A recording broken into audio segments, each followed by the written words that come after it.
Welcome to the Red Diamond Wargame podcast. I am your host, Major Kurt Locker Honig, and joining me today is Major Lex Luciak of the Canadian Army. Lex, thank you for joining me Yeah, thank you today. very much, Kurt. Really happy to be here. I know we'd gone back and forth last month or so, and yeah, I'm just happy to be here to have the conversation with you.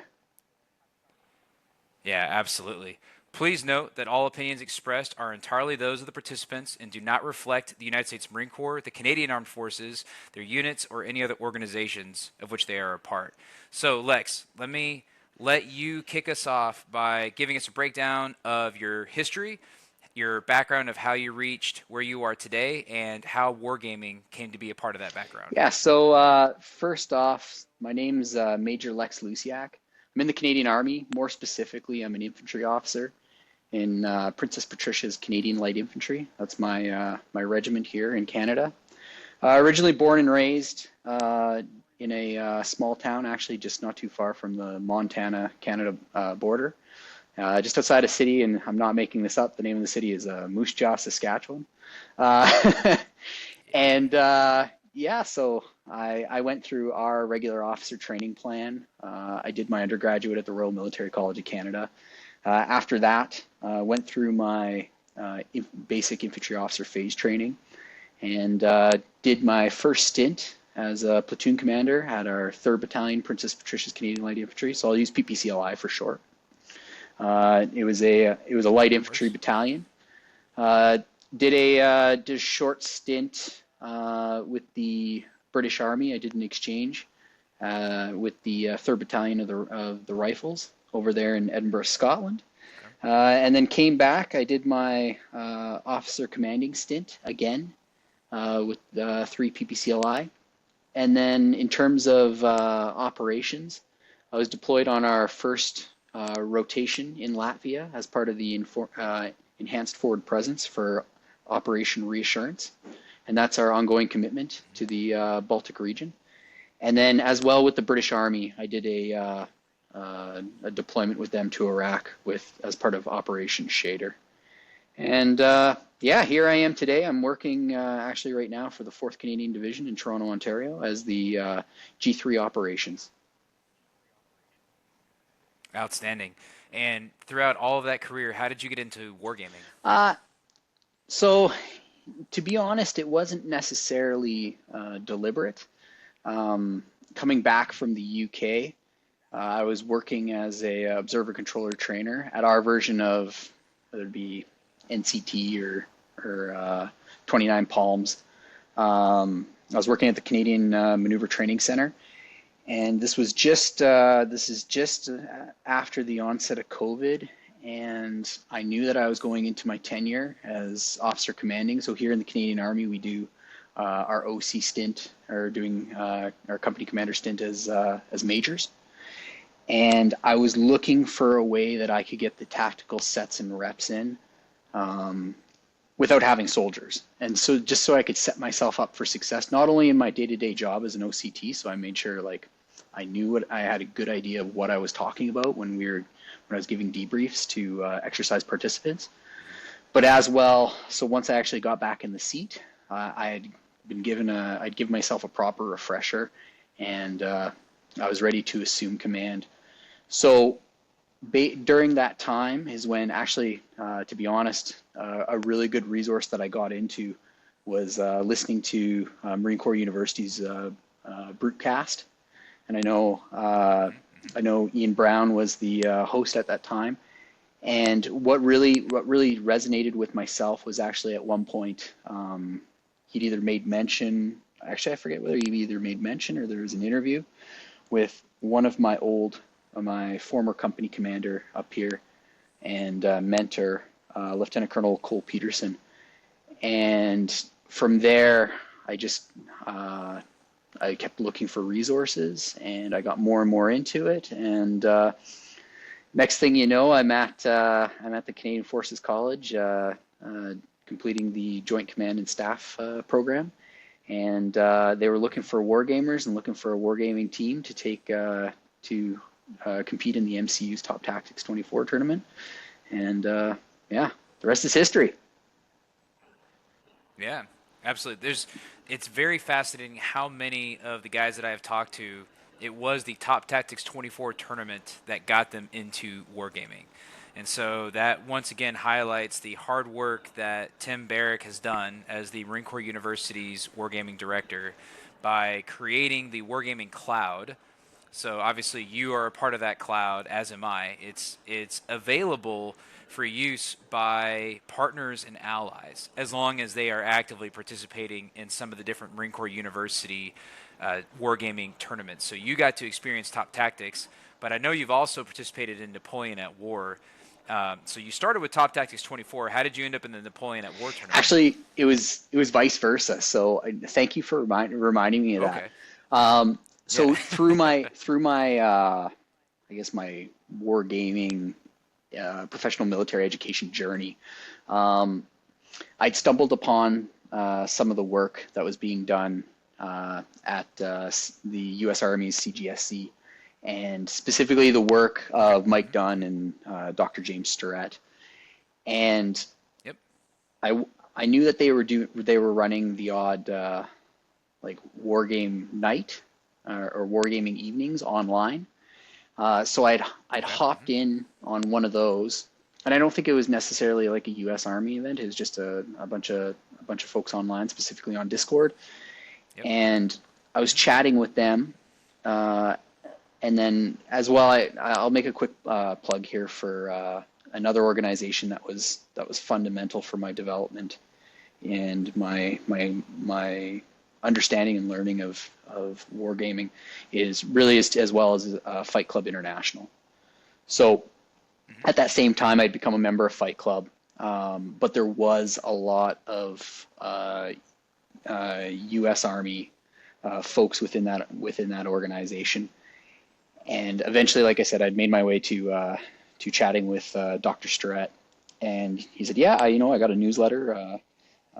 It's a lot of in-person events down in Leavenworth, but there is some good news stories, and if you want to become smarter about the wargaming world in general, happy to throw you on the list." So he did, and flash forward a couple years later, while I'm at the Canadian Forces College, prior to Top Tactics, um, one thing that he mentioned is MCU is running this Napoleon at War tournament, Hmm. and I had already heard from previous instructors actually at the Canadian Forces College, two of them, Colonel Darren Hart and Lieutenant Colonel retired uh, Anthony Robb, had actually competed prior to that in MCU's War Plan tournament, and they did quite well. I think they received first place.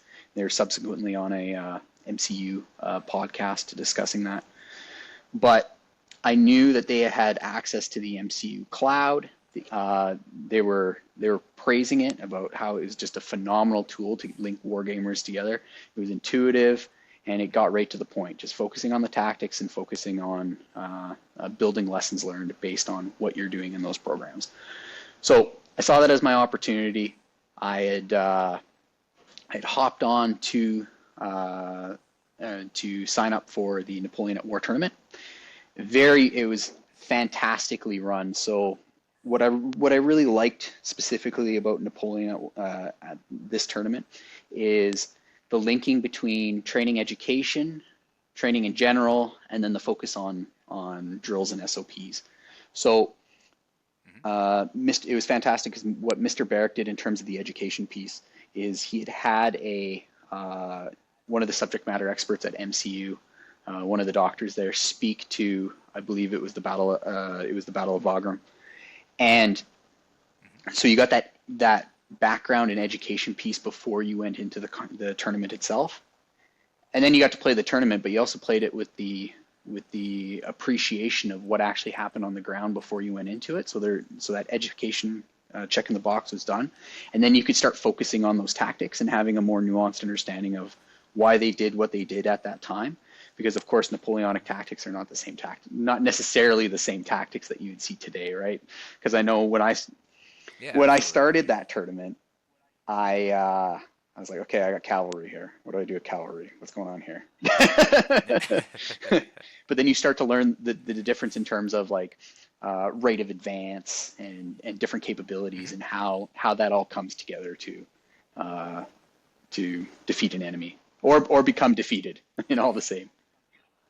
Yeah, absolutely. And I really, again, hats off to Tim Barrick and all the hard work that he's done, because having someone like, and it was Dr. Jim Lacey, who, if I understand correctly, is the Marine Corps University like Napoleon Yes, expert, yes, yeah. but he gave that good lesson, and it was incredibly useful just because it ties a lot together of that operational to tactical level of warfare, how the two tie into each other.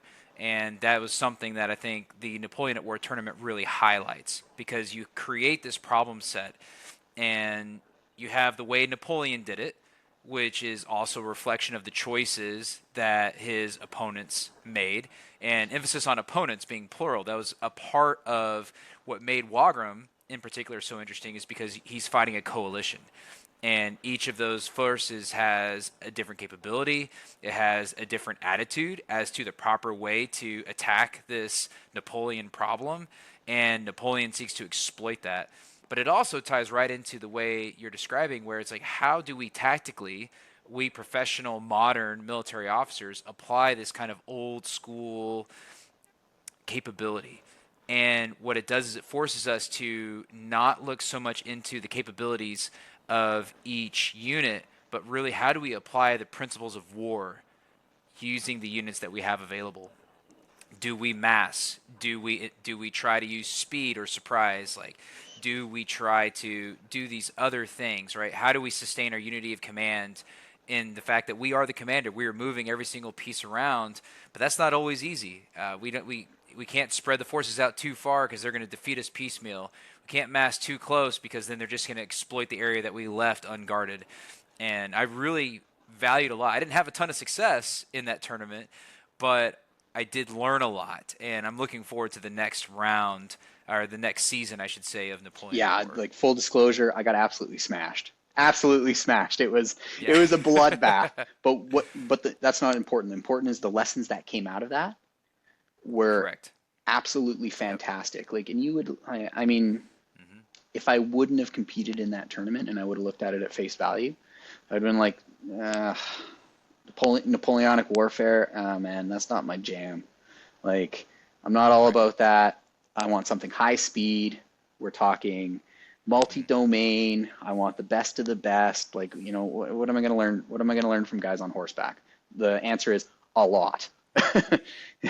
That's right. like That's right. probably more than you see from a lot of I guess games. And I'm saying this more on the digital side actually than the analog, but games that focus Hmm. on the fancy cutting edge, the look cool factor bits. Sure.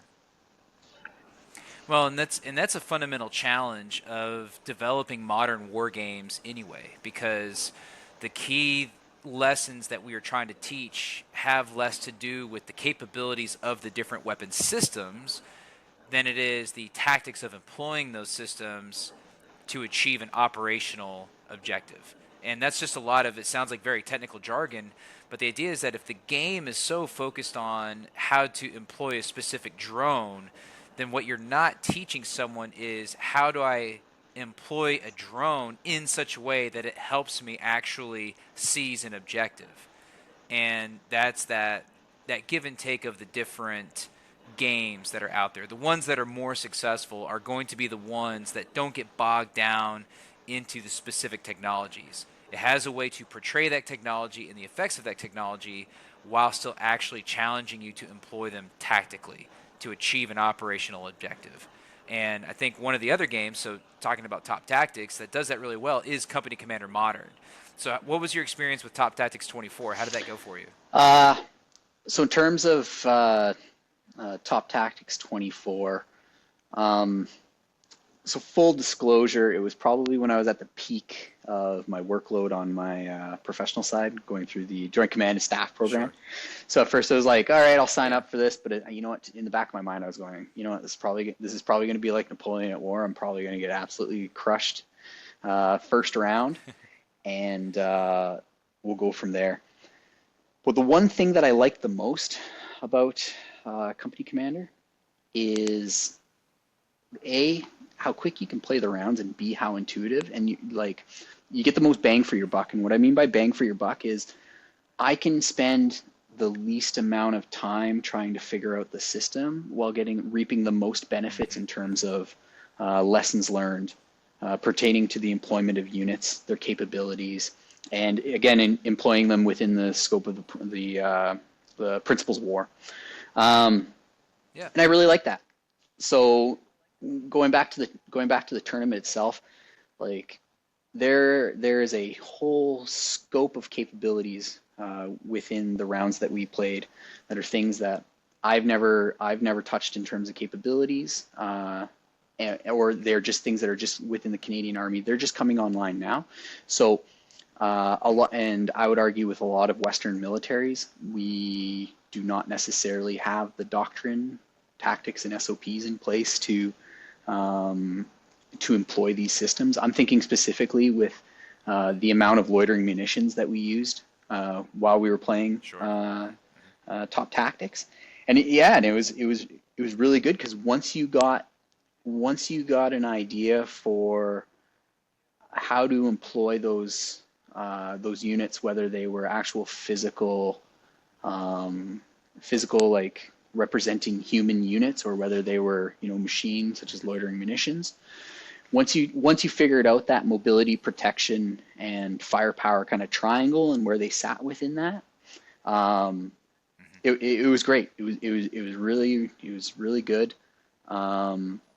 So looking back on the actual conduct of the tournament itself, so of course for that round one, it was a USMC versus PLA type scenario. So you had the Marine Corps capabilities, and then the capabilities that were coming online, and then versus the PLA equivalents within the construct of that. And this is actually something that I really liked. It was within the construct of that force builder type scenario. So you had a map, and you were allocated so many points, but based on those points, you could build your order of battle how you wanted it, or what you saw as what success would look like. And what I thought at the beginning of the tournament and what I thought at the end of the tournament, in terms of specifically on the blue side of what success looked like, was vastly different. So if you were to, I think a lot of this would even resonate to similarities with what maybe, and I'm speaking as an outsider looking in, but maybe necessarily what folks thought in terms of what success looked like for force design, right? I remember hearing the news of, all right, the armor is getting phased out, and when I started this tournament, I was like, nah, man, like I need armor, I need lots of protection, I need firepower, like we got to go boom. I need that tracked mobility. And then you start introducing the capabilities that I myself professionally have not, like, while I went through my training and leadership, career and pipeline, I had not necessarily had a lot of experience with. Enter the loitering munitions, enter the precision weapon systems that are coming online, specifically on the red side. And all of a sudden that armor, and all of a sudden a lot of the tactics and procedures that 10, 15, 20 years ago we would have employed on the battlefield, no problems, we wouldn't have thought twice about it. It's not such a good idea anymore. And I think in top tactics, a few folks figured that out quite early. Whether you started out with a armor heavy or a protection firepower heavy force that was a little bit light on the mobility. It seems like if that was your Orbat, you were getting wiped out pretty quick. And as that first round, or the experience with Company Commander, and I think the most of us in terms of competitors kind of came to the same solution: is you needed something a little bit lighter, you needed something a little bit faster, but then you also needed that lethality in terms of loitering munitions, ATGMs, and then all of a sudden that the focus on almost mobility and firepower at the expense of protection starts becoming paramount, because you come to because the battlefield has essentially, like, through this scenario, has become so lethal, and there's so much stuff coming at you so quickly. It comes down to how fast can you get into position and how fast can you start launching effects on the enemy before those effects come to you, because they're coming. That's all there is to it. And I think that's probably what I got the most out of the tournament. So by the end of it, it was, all right, I got a company here. We got a whole bunch of JLTVs. We have the large sized loitering munitions, because we know all that Chinese armor, either the armored forces or the mechanized forces are coming, and you are finding something with the most amount of protection, and then it's drones, go, go, go, go, go, and then you're hoping that the same doesn't happen to you, and then it's basically, or it becomes basically a drone race, and who found the best protection soonest, in order to set them up for survival. I would say success, but what I mean is survival. Yeah, yeah. It's such a challenge, and I'm happy that in that third round where you got to design your own force, I haven't found anyone yet with a particular this is the way Absolutely to not. win. There's been a narrowing, right? Like, you're going to have an emphasis on your drones. You're going to have an emphasis on your ATGMs, just like you said. But exactly what that looks like still falls in a decent range of possibilities. What we've learned is that the tank heavy is not great, because the tanks are getting Absolutely. before they're able to get close enough to do anything useful, they're generally getting destroyed, and that is a lesson that is slowly percolating around, which is good. That's why these tournaments are so valuable. I definitely agree that the ease of use of that game is incredibly important, because what it does is it really opens up who can play and learn that lesson. And I say that because, and I really haven't had a chance to do it yet, but I am excited for the opportunity to get some of my younger and younger Marines to play it. So not just fellow majors, and not just captains that are about to either end their company commander time or about to enter company commander time, but junior officers, senior enlisted Marines, and even non-commissioned officers. Get them in front of those scenarios, because for them, all they have ever seen is this tank, and they've seen this destructive power of the tank. They've never been exposed to a system that shows them how that tank is actually, as warfare evolves, a liability. I think there are circumstances in which they could be used effectively, but just to your point, it's going to be not as a pushing force, which is how we've been raised to use them.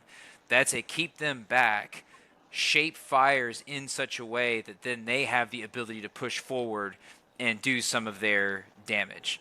Because otherwise, they're just hanging out there exposed, and a drone that no one saw coming is going to blow a hole in the side of it, making them ineffective. Yeah, exactly, and that's basically how it went down.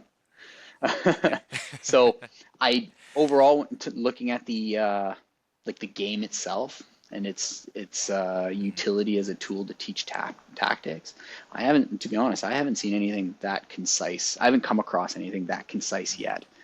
And what I really, really like about the system itself is how it takes all the good things about analog wargaming and puts them in with the ease of being in a digital environment. I don't have to set anything. I don't have to set anything up. Realistically, I don't have to find an opponent. I just have to hop on my web browser, throw in my login info, and then either I can challenge someone else that's within the wargaming cloud. I can put it up in open challenge and just say, hey, I'm ready to play. Who wants to play? Or I can play against the AI, and I can just try my different strategies and stress test my different courses of action, of which I will note, as top tactics is 2025 is kicking off here in like 3 days. I'm Yeah, it's currently coming up. doing that right now. Nice. Good. Yeah, that's on my to-do list. I need to get in there and test out some of these new features and making sure I'm actually prepared for whatever this scenario looks like. I feel like I'm getting whiplash in terms of which forces we're actually going to use. I can't tell now if we're about to do 3 rounds of just representing blue and red as Taiwan and Yeah, China. So it's going to have to really reshape, like, okay, this is not a USMC infantry focus. This is going to be Taiwanese company of some shape, or it might be another loop because some of the scenarios that are up there to practice are U.S. Army yeah, forces, and so that's a whole different. Like, okay, I gotta recognize these are Bradley fighting vehicles. I gotta learn really quickly what are their capabilities and limitations. How do I best employ these vehicles in support of my objectives? So yeah, there's a lot of very sudden learning that I really need to do before, just to make sure I hold my own in this for sure, tournament coming up. for sure, for sure.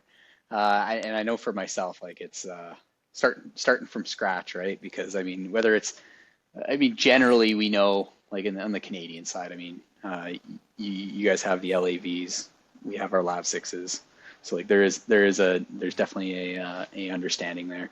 But I mean, yeah, whether I'm looking at PLA or Taiwanese orders of battle, it's all starting from scratch for me. So there's a lot of that. Yep. And it is interesting too because it was listed as in one of Tim's emails about how it was going to be force design, or excuse me, force design. It was going to be force builder for all 3 rounds, but I don't know what that means. I don't know if that means we're going to do one of Taiwanese, one of U.S. Marines, one of U.S. Army. Is it going to be different values? Is it going to be 100 points, 150 points, 200 Yeah, points worth of currency? I think there's a lot of different possibilities out there, and I think that makes it that much more exciting that we won't find out probably until the 11th hour that says, like, all right, guys, you go build your force for this tournament. It's like, oh my gosh, this is not anything that I've prepared for. I'm actually going to have to rely on the tactics side of things, yeah, which is totally, good. totally. And I feel like, especially looking at some of those scenarios, because of course now you have like the like that airfield seizure in Taiwan. That's the one scenario that I'm thinking of. I feel like the MCU folks have really taken it to that next level. Yeah, and I think that's awesome. I think Hex War is doing a great job, really trying to rise to the challenge that Tim and his team are putting out there For for this sure. tournament. Speaking of rising to the challenge, I wanted to ask you, compared to Top Tactics 24, how many more Canadian Army have you roped into participating in Top Tactics So 25? again, full disclosure, I found out about Top Tactics 25 because I'm out of the loop from the Canadian Forces College now. I found out the Okay. Top Tactics 25 about 48 hours before the deadline for the registration. Oh no. So Hmm. I was looking like one of those like 1980s day traders down in Wall Street, just like on the phone, just anyone Yeah. that I knew that had remotely, threw a set of die before. I was like, hey, you did wargaming with me once. Sign up for this. And but speaking to the experiences of last year, and Hmm. so I think this year, I want to say off the top of my hand, there's probably about 15 folks, which is Oh, all right. quite a Good. bit more than last year. I uh, like that. That's good. and I know there's some pretty strong war gamers in there. Um, Awesome. and yeah, I mean, I spoke to us playing company commander. I also spoke a bit to, of course, the next game that was going on for Top Tactics 24, which was Flashpoint campaigns. Hmm. Uh, and that, I mean, that you want to talk about simple and intuitive and just getting to the business of doing Yeah. tactics and lessons learned. Hmm. I would argue that Flashpoint campaigns is what you can't because it's an operational level game and it is everything. It is it is not it is by no means the game itself isn't too difficult, but like when you were talking about the operational level and all those second and third order effects Hmm. for your actions, not just to one unit or one squad or something like that, but to like an entire formation. Uh, there's a little bit more work, and I know. And I know when Yeah. I did the next round there for Flashpoint campaigns, it was actually conveniently during our March break here Nice. for the school last year. And yeah, I think my wife was a little less than impressed because I didn't. There's a few days I didn't leave the basement because I was deep into operational planning, just trying to make sure you could get everything in Yeah. the There right you go. place. Because yeah, It was a big challenge, and having learned a little more of the background of the scenario that we played specifically, both in the Commandant's Cup preliminaries and in the finals, right? We're talking an amphibious assault from a Marine Expeditionary Unit onto an island with an objective of seizing an airstrip, and on the red side, defending that same airstrip, but not owning it yet. Um, that scenario was actually designed specifically for the Expeditionary Warfare School out of Marine Corps University. So that was something that resident captains were playing as a way to test their understanding of the capabilities of a Marine Expeditionary Unit. So, in terms of accurately describing a lot of the planning considerations that goes into those types of operations, I thought Flashpoint Campaigns did an exceptional job. I think then putting that in a tournament setting was incredibly absolutely. difficult. And I absolutely ran into a situation where I ran out of time. I only had so much planning time, but I had so many things that I had to task in that game because I can't just move the pieces where I want. I have to issue them orders to go to where I want them to go. And the time it took to issue those orders in the sequence and opportunity I had available, I ran out of time to continue to do that later in the game. And so was at the mercy of like, well, I hope they understood the previous set of orders because I can't issue them any new ones. Did you run into anything like that when you were computing? Yeah, I mean, uh, that was not an easy scenario, and I would go as far as saying, Yeah. from a planning operational planning perspective, that was probably one of the most complicated if you'd considered if you put it in as an exercise, whether it be like a computer simulated exercise, it was probably the most complicated exercise I have participated in. I mean, you are Nice. one person, and then whether you're the Marines or you're the PLA, and you are basically planning, well, like a battalion plus or a brigade minus's worth of assets. Like specifically with the PLA, it was Sure. that combined arms brigade, and Hmm. Hmm. you were like, I know for myself as an infantry officer, I was so far out of my element, and it was great. It was absolutely fantastic because I had to get into the weeds, into the doctrine. I was like, okay, air defense. All right, how does short range and long range air defense work? How do Hmm. I, Hmm. what type of posture do I put these assets in? Like things I would never consider, like when do you turn on their emissions so that I can have an effect? Right. I can balance that protection between, sorry, have that balance between protection and firepower. So like, when do I need to stay concealed, and then when do I need to shoot something out of the sky? And then what is my priority of targets that makes it worth it for me to actually shoot something out of the sky? Because Absolutely. like Hmm. surprise, if it's, I hope it's not any surprise for anyone, but there's a lot of stuff in the sky, and there's Yeah. a lot, These there's a days, lot of stuff.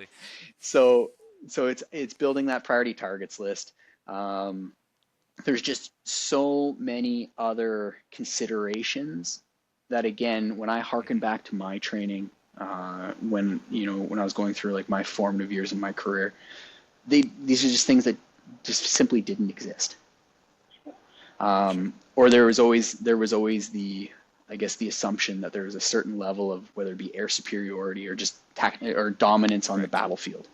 And it's like now that we're looking at the large scale conventional operations against a pure threat, like that is not the case. Like everything's on the table, and there are significant second and third order effects for what you do on the battlefield. So I found that interesting. Yes. So I really spoke a lot there to the PLA, but looking at the USMC side, um, other than participating in a RIM pack I was attached to a company at 3rd Battalion, 3rd Marines in 2016. Like my platoon was attached to their company as part of rim pack. I want to say it was like 2014 or 2015, something like that.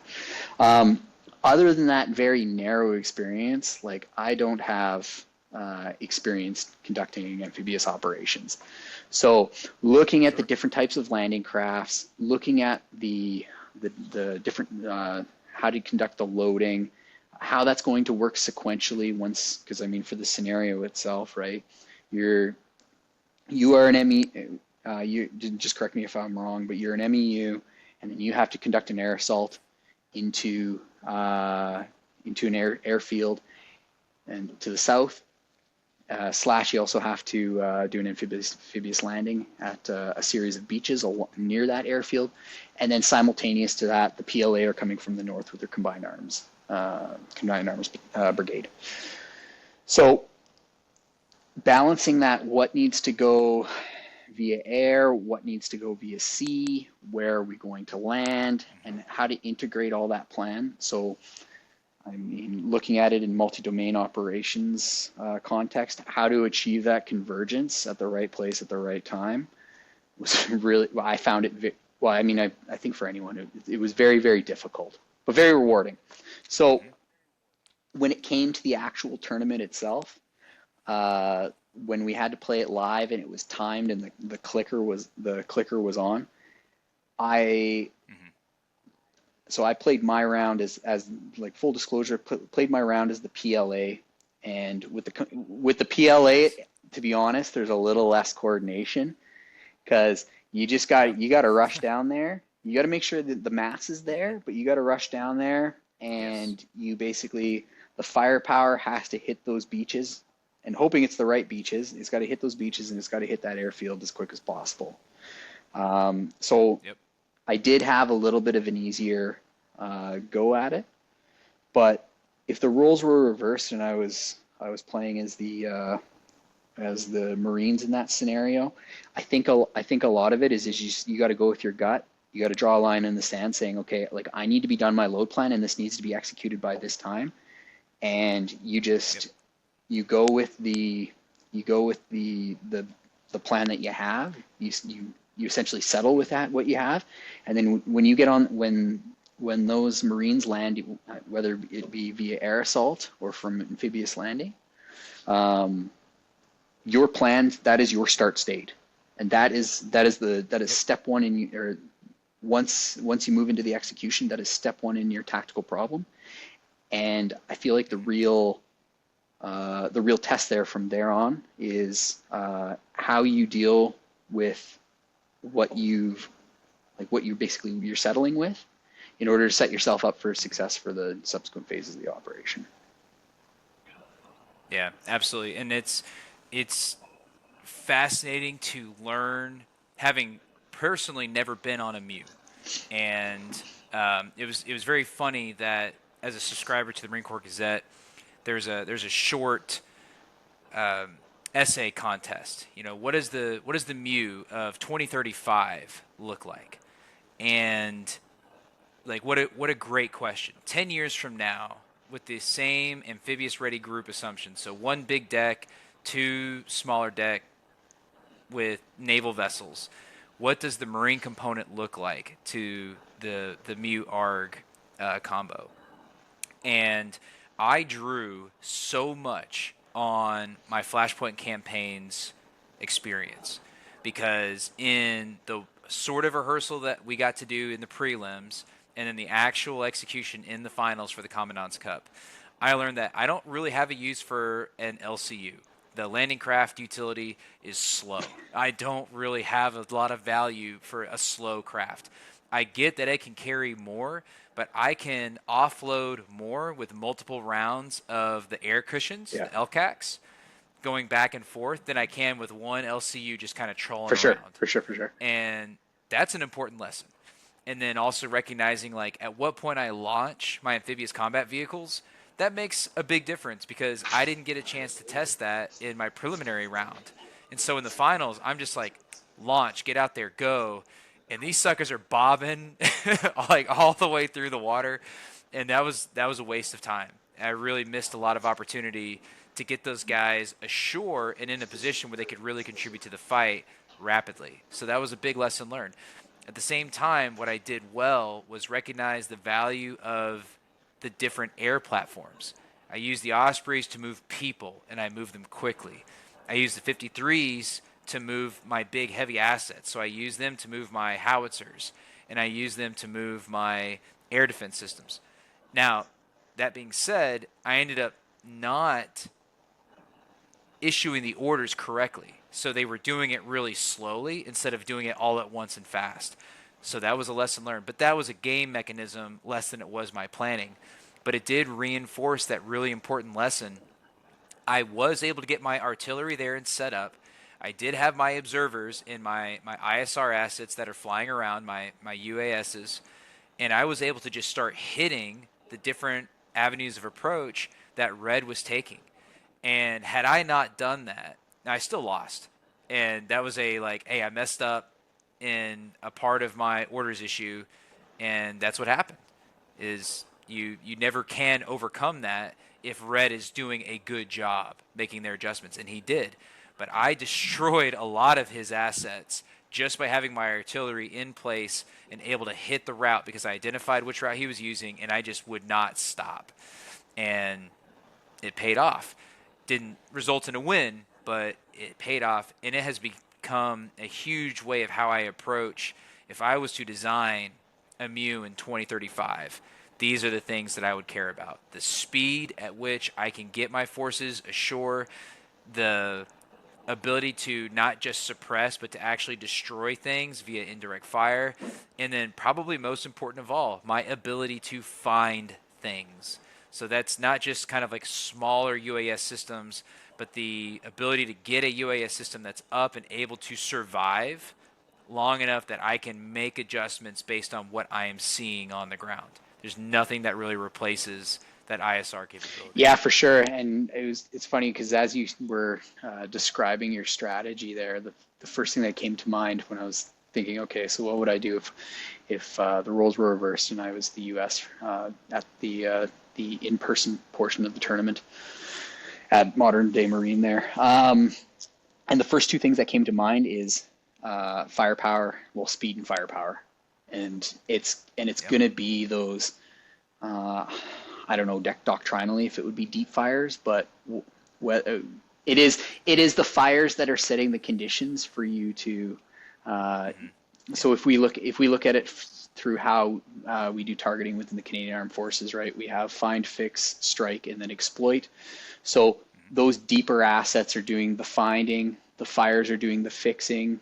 There's not necessarily at that point, I don't think, would be the strike, because that's like you're thinking like a very much like a maneuver warfare type strike deal. But that initial exploitation is your forces getting that foot on the ground and establishing a permanent precedence, so that you can enable. All right, so these deep fires have set the conditions for me to establish a position on this terrain, and then you just take it that next level in.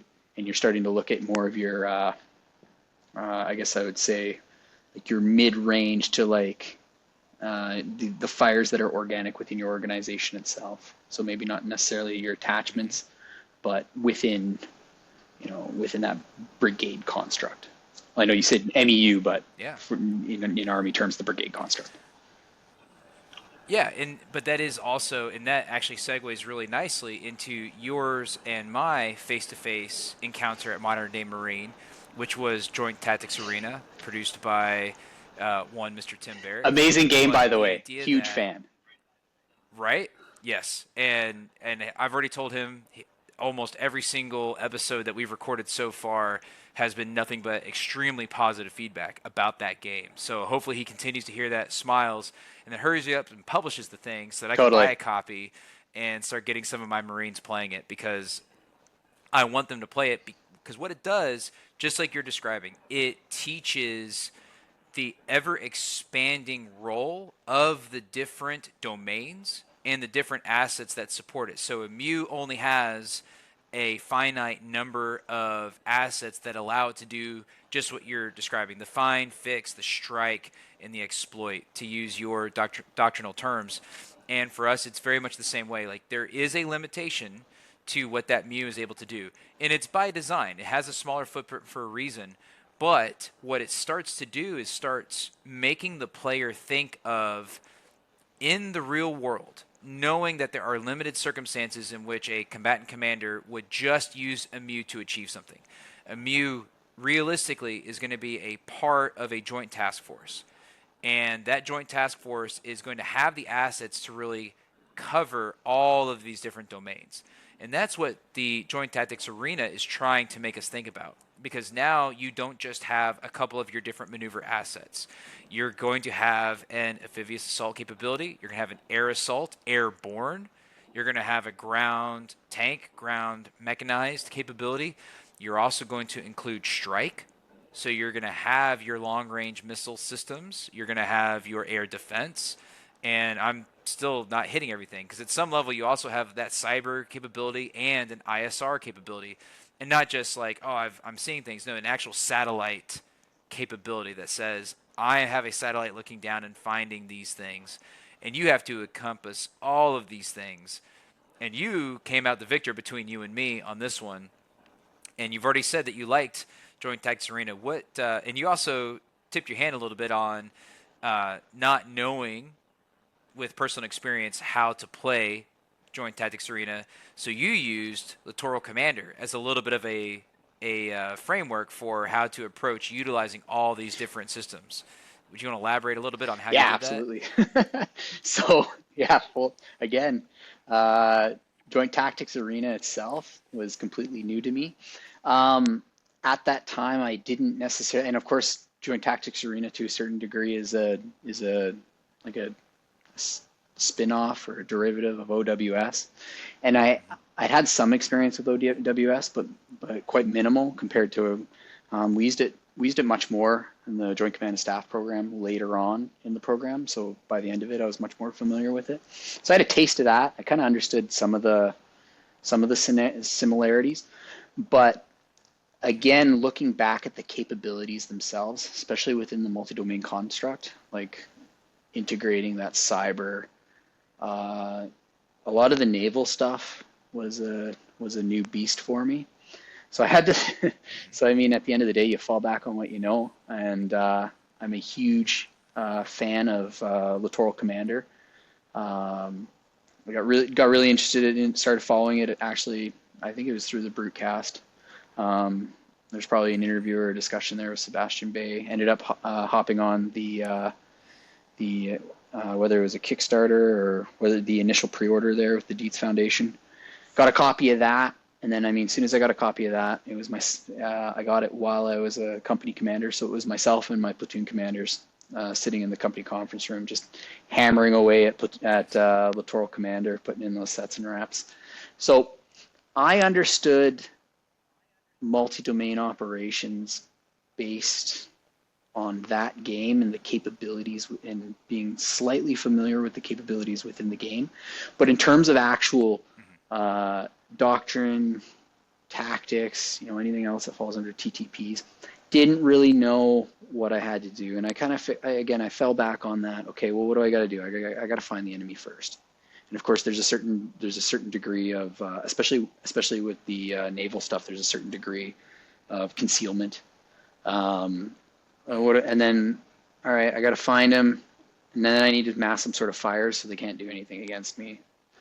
Now, what doctrine would probably say that you should use for fires, and what I used for fires were probably not necessarily the same. Because I remember at some point we had like an adjudication question where they're like, all right, can that can that aircraft strike that ship? And the guy's like, well, the adjudicator was like, we haven't really seen this scenario before. And I didn't even know that I was doing something that was like considered irregular. I was just like, okay, well, I have this aircraft, it reaches there. I think it can provide enough firepower given the odds of success. So I'm just going to do it. and then building off that momentum. That's okay. So I've provided my opponent with one dilemma. Now what can I do in these other dimensions to, either continue to continue to strike that target or the targets within that area, or how can I just exploit in a separate area? So really what it came down to for myself was just trying to I mean, you happen to be the opponent at the time, but just trying to provide an opponent with multiple dilemmas and then looking for those seams along those dilemmas of where I could exploit. Yeah, absolutely, and it obviously paid off. It's one of those fascinating challenges of you have a plan and it makes a lot of sense, and you reach a decision point. Do I stick with my plan or do I pivot and try to do something that stops the enemy from completing their plan? And sometimes it's just going to put you in that dilemma, right? It's almost the self-imposed dilemma doesn't even account for the fact that you're putting me in a dilemma For as sure. well. And something that I think you recognized very quickly was making sure you made the full use out of all of your land missiles, because it constantly felt like you had more. And it wasn't that you were using more missiles, it's just that you were using missiles that were easier to replenish. And so each turn you would restock and resupply and have more missiles available to use in a follow-on turn. And that was something I didn't really address. It wasn't something that I had thought through and prioritized as either a way to stop you from doing it or to use it myself for whichever reason. Kind of the same thing with air. You did a great job. And just by the nature of sometimes that's the way it goes. I don't think you intentionally did it, but you destroyed my deep strike air capability pretty early on. So there was a very real turn one issue where I no longer had my F-15 EX, which is the only deep strike air capability in the Yeah. game. And you still had yours. And that became an extremely limiting factor for me because I was still on the receiving end of ground-based strikes, air-based strikes. I had mitigated your naval strikes to an extent, but not enough that I was able to overcome all the impacts that you were able to put up. I was having to then respond by spending air assets just to defend air, which does not limit the deep strikes from the air. It just limited the close strikes from air. So it was a great dilemma that you had put me in, and it really recognizes if you don't use those assets, you might lose them. Because if I remember correctly, you had destroyed those F-15s while they were still on the ground, and so that became something I was never able to Yeah, ultimately overcome. I think in hindsight, now that we've talked through it a little bit, I fell back on because right before that we'd played. I think well, I mean whether it was right before or whether it was before when we were still playing online. Thinking back to that Flashpoint campaigns, or sorry, Flashpoint. It was Flashpoint campaign. Campaigns, yeah, Thinking back on Flashpoint the campaign. Flashpoint campaigns rounds, and because I didn't actually I didn't have like a foundation in a lot of these systems. Just thinking, okay, well, if I was in his position, what am I going to do first? And it's those deep strikes. So okay, so I need I don't have like a fully set in stone plan right now, but because we didn't realistically we had almost no time for preparation. It was more just like Yeah. what did Mr. Barrett? Yeah, Here's how Mr. to Barrett. play. What did Good he luck. refer to it Yeah. as? Like a knife fight in a phone booth or whatever. Like it was tight and it was just Oh like yeah, yeah, it was go go absolutely. go. It was. So I was like, okay, Get after it. I know I need to deny you of your deep strike ability. And then that's kind of just how I took it was okay. So what's next on the list? What's next on the list? What what is next that's going to hurt me the most that I should be worried about, while still maintaining that Yep. reserve, ready to exploit an opportunity. Yep. And it's worth saying one of the challenges like, oh, why didn't you just think about that first? One of the very clever game mechanics that Tim has in this system is that you can destroy strike systems all you want. That does not gain you Yeah, points. The strikes, dude, they are worth 0 points. Destroying different units, that's worth 10 points, right? Or whichever. Like owning a base is worth 10 points. Like there's much more value there, and so you have to measure that. And that was something that I was trying to take in consideration. I'm trying to put my uh, my special forces in areas where I can increase the likelihood that my strikes are going to impact. I'm over there trying to blow up airstrips because those are worth points. But the problem is the airstrips require yeah, multiple hits. And so that's something that it's like you could rain down 8 missiles, and if you manage to defend 5 of those missiles, only 3 are getting through. And if even one of those doesn't hit at a high enough value to destroy that airstrip, you didn't accomplish No. anything.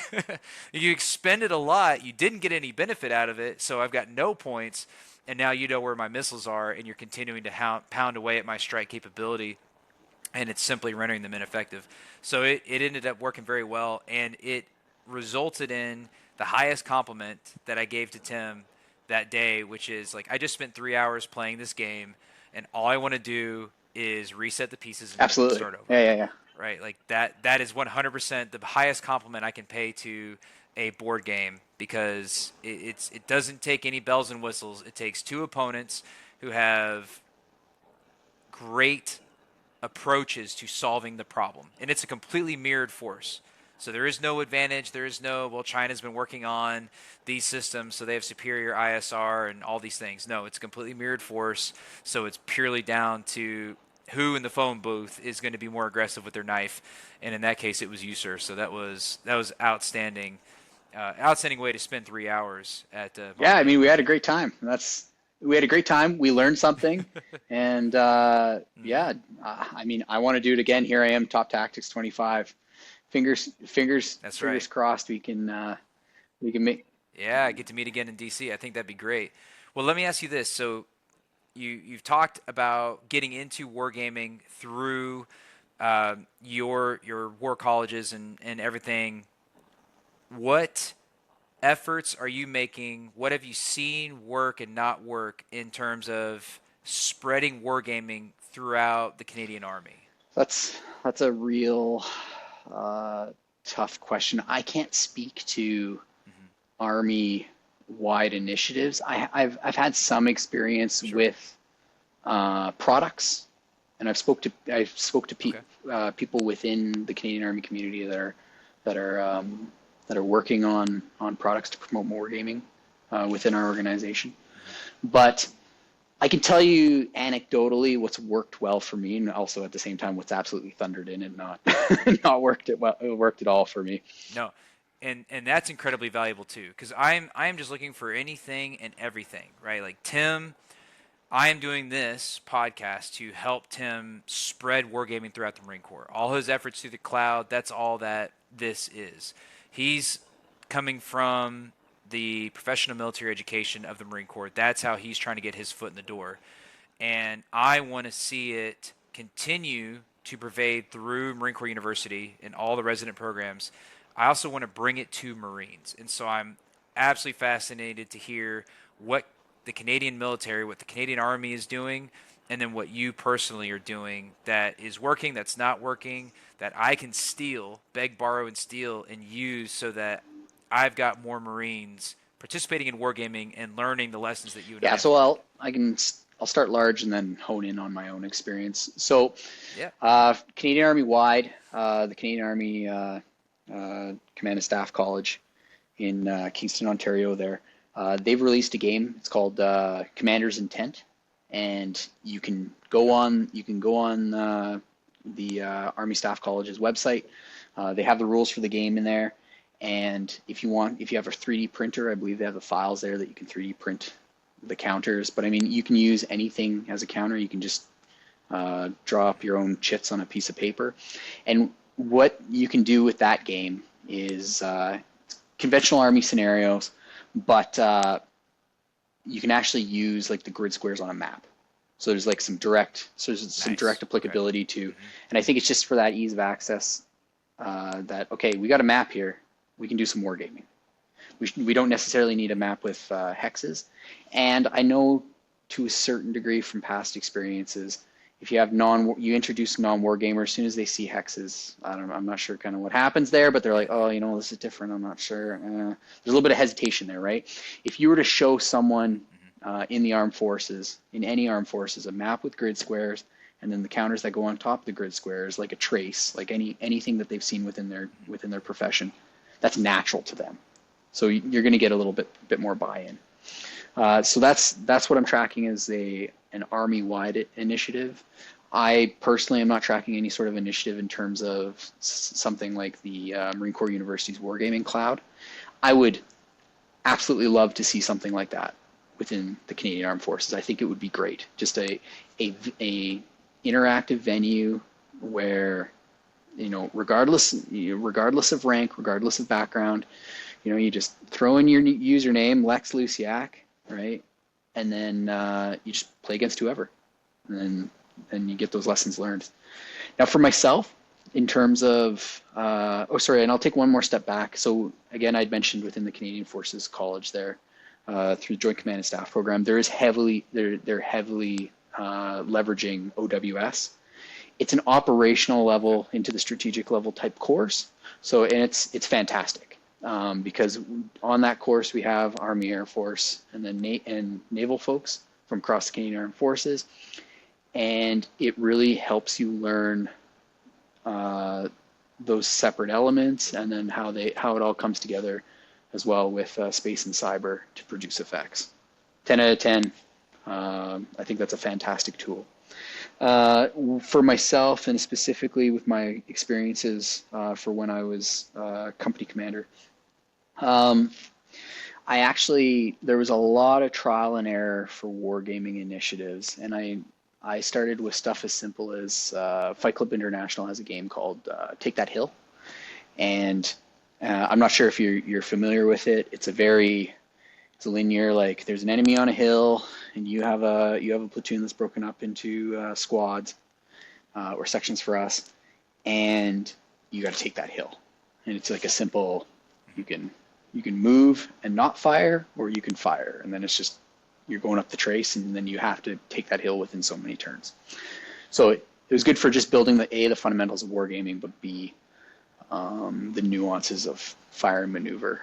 I wouldn't even say that would be for like a platoon commander or platoon leader crowd. It would be more at the like introductory enlisted level. So maybe like a squad leader with his privates and corporals. Next, one game that I do think works quite well at the lower level, and a lot of people are going to cringe when they hear it, but I think it works well, is Advanced Squad Leader, but the starter kit version. So when you want to talk about when you're getting more into accounting, whether, you know what I mean, like you're getting more into the nuances of like the numbers rather than the game and the mechanics itself, I think if you were just to play regular Advanced Squad Leader, because there's so many rules, you'd lose focus. For this type of target audience, the target audience being junior officers, squad leaders, that realm. But the starter kit wipes away from a lot of that, and there's a lot of just the focus on the fire and movement.